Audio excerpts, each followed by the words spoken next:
Municipal కార్మికుల సమస్యలు ప్రభుత్వం పరిష్కరించకపోవడం, కనీస వేతనం 26,000 రూపాయలు, ఇంజనీరింగ్ కార్మికులకు జీవో నెంబర్ 36 ప్రకారం జీతాలు, ఇంజనీరింగ్ కార్మికులకు జీవో నెంబర్ 36 ప్రకారం జీతాలు, వర్ధిల్లాలి AP municipal workers and employees federation, వర్ధిల్లాలి కార్మికులకు జీవో నెంబర్ 36 ప్రకారం జీతాలు, మున్సిపల్ కార్మికులు కనీస వేతనం 26,000 రూపాయలు, మున్సిపల్ కార్మికులకు ప్రభుత్వ సంక్షేమ పథకాలన్నీ వర్తింపజేయాలి, మున్సిపల్ కార్మికులకు సంక్షేమ పథకాలు వర్తింపజే నెంబర్ 36 ప్రకారం ఇంజనీరింగ్ కార్మికులకు వర్ధిల్లాలి AP municipal workers and employees federation, వర్ధిల్లాలి మున్సిపల్ కార్మికుల ఐక్యత, జిందాబాద్ జిందాబాద్ జిందాబాద్ జిందాబాద్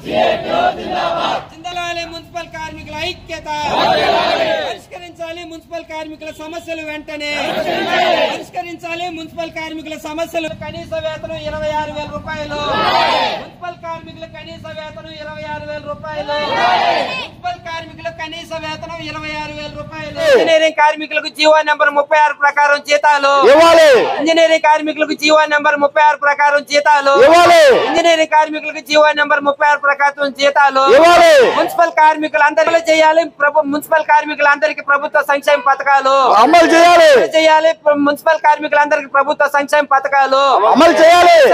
మిత్రులారా, నా పేరు లక్ష్మయ్య, సేటు మండల కార్యదర్శిని. 12వ తారీఖు అర్ధరాత్రి నుంచి ఇంజనీరింగ్ కార్మికులు, పారిశుద్ధ కార్మికులు సమ్మెలోకి వెళ్ళడం జరిగింది. ఎందుకంటే 16 రోజులు గతంలో 16 రోజులు జరిగిన సమ్మె ప్రభావం వల్ల గత ప్రభుత్వం ఇచ్చిన హామీలు ఈ ప్రభుత్వము మేము వస్తే అమలు చేస్తామని చెప్పి చెప్పడం జరిగింది. అదేవిధంగా ఇప్పుడు వచ్చిన ప్రభుత్వం కూడా నిమ్మక నీరెత్తినట్టుగా వ్యవహరిస్తుంది. పారిశుద్ధ కార్మికులు, ఇంజనీరింగ్ కార్మికులు వాళ్ళేమి గొంతెమ్మ కోరికలు కోరడం లేదు. వాళ్ళ పనిచేసే విధానంలోనే వాళ్ళకి జీతాలు పెంచమని చెప్పి అడగడం జరిగింది. ఆ ప్రభుత్వం కూడా చొరవ తీసుకొని ఎంత తొందరగా వాళ్ళ సమస్యలను పరిష్కారం చేస్తే బాగుంటుంది అనేది మా అభిప్రాయము. అదేవిధంగా చేయకపోతే ఈ సమ్మెని ముందు ఎంత దూరమైనా తీసుకొని వెళ్ళేదానికి సిద్ధంగా ఉన్నాము. దాన్ని మీరు గుర్తించి అయా గత ప్రభుత్వం ఆ సమ్మె వల్ల ప్రభావం చూసింది. అదేవిధంగా మీరు కూడా ఈ సమ్మె కాలంలో మీరు ఈ సమస్యలు పరిష్కరించకపోతే రాబోయే రోజుల్లో కూడా మీరు కూడా ఆ ప్రభావాన్ని చూస్తారని మిమ్మల్ని తీవ్రంగా ఖండిస్తున్నాము. ఈ ప్రభుత్వం ఏదో చంద్రబాబు నాయుడు ఒక అడ్మినిస్ట్రేషన్ ప్రకారము చేస్తారని మేము అనుకుంటున్నాము. చేసి సమస్యలను వెంటనే పరిష్కరించాలని మేము సిఐటి తరఫున డిమాండ్ చేస్తున్నాం. AP municipal workers and employees federation ఆధ్వర్యం, సిఐటి అనుబంధం ఆధ్వర్యంలో గత 10 రోజుల నుంచి రాష్ట్ర వ్యాప్తంగా మున్సిపల్ ఇంజనీరింగ్ కార్మికులు, పారిశుద్ధ కార్మికులు సమ్మెలో ఉన్నారు. ప్రభుత్వం ఇంతవరకు కార్మిక సంఘం నాయకులతోటి చర్చలు జరిపి వాళ్ళ సమస్యలను పరిష్కరించే దిశగా ప్రయత్నాలు అయితే జరగడం లేదు. నిన్న అమరావతిలో ప్రిన్సిపల్ సెక్రటరీ గారితో కార్మిక సంఘ నాయకులు చర్చలు జరిపి ఇంజనీరింగ్ కార్మికులకి 3,500 రూపాయలు జీతాలు పెంచుతున్నట్టు ఒక 124 జీవోని ప్రభుత్వం విడుదల చేసింది.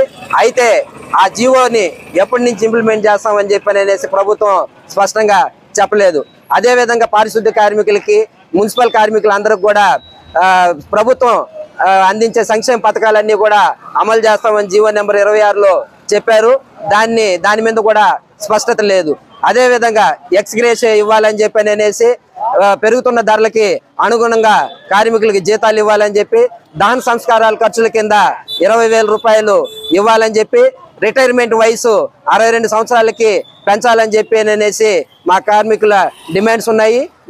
ఏటిపైన కూడా ప్రభుత్వం స్పష్టమైనటువంటి హామీ ఇవ్వనందువల్ల ఈరోజు 10వ రోజు కూడా రాష్ట్ర వ్యాప్తంగా మున్సిపల్ కార్మికుల సమ్మెను కొనసాగిస్తా ఉన్నాం.